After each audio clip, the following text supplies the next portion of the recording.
Hello friends, 160 शब्द प्रति minute की गति से संपादकीय डिक्टेशन स्टार्ट।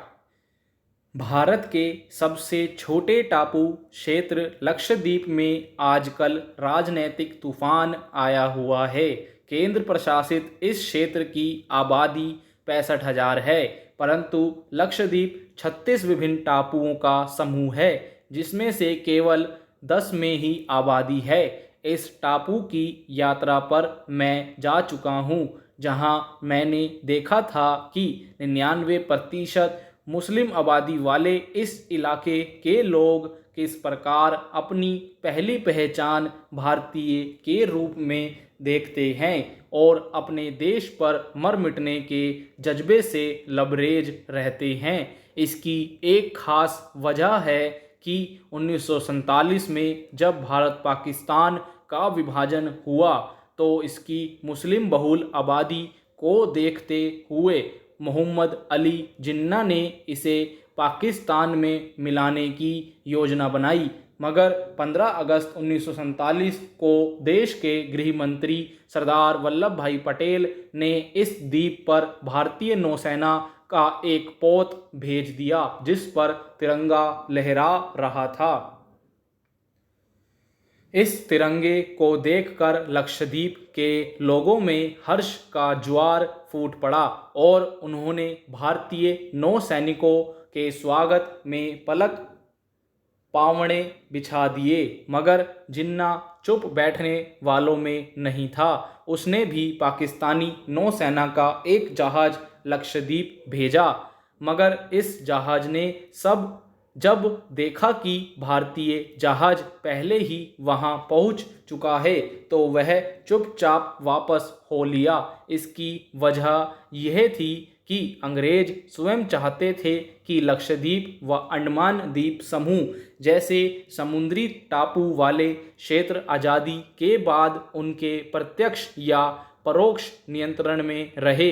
इसके लिए उन्होंने जून 1947 में एक योजना भी बना ली थी, मगर जुलाई महीने में पंडित जवाहरलाल नेहरू ने इसे पलीता लगा दिया और लॉर्ड माउंटबेटन ने साफ कहा कि भौगोलिक स्थिति में भारत की भूमि से दूर समुद्र के बीच बसे इन टापुओं पर केवल और केवल भारत का नियंत्रण रहेगा, क्योंकि ये ब्रिटिश इंडिया के हिस्से हैं और ऐतिहासिक व सांस्कृतिक रूप से भारत से ही जुड़े रहे हैं। लक्षद्वीप मद्रास रेजिडेंसी का हिस्सा था। स्वतंत्रता मिलने के बाद इन पर गवर्नर जनरल का शासन या भारत पाकिस्तान दोनों का शासन कैसे रह सकता है। लॉर्ड माउंटबेटन ब्रिटिश सेना के इस प्रस्ताव से घबरा गए थे कि 15 अगस्त 1947 के बाद ऐसे क्षेत्रों के लिए एक त्रिपक्षीय भारत पाकिस्तान ब्रिटेन मंडल बना दिया जाए। उनकी राय में ऐसा होने पर पूरे भारत में विरोध प्रखर हो सकता था।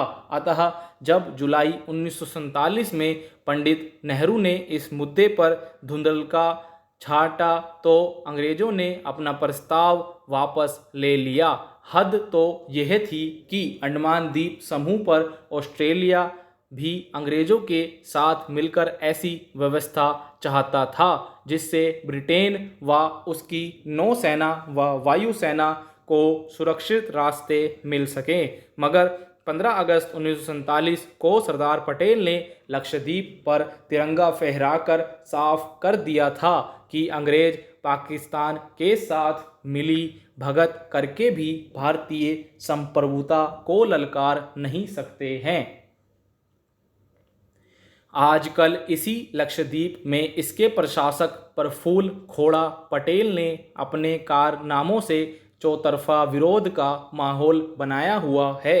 यहाँ तक कि लक्षद्वीप भारतीय जनता पार्टी का एक वर्ग भी उनका प्रबल विरोध कर रहा है। पटेल ने लक्षद्वीप पर सीधा सांस्कृतिक हमला करके यहाँ के लोगों का जीवन कष्ट में बनाना शुरू कर दिया है।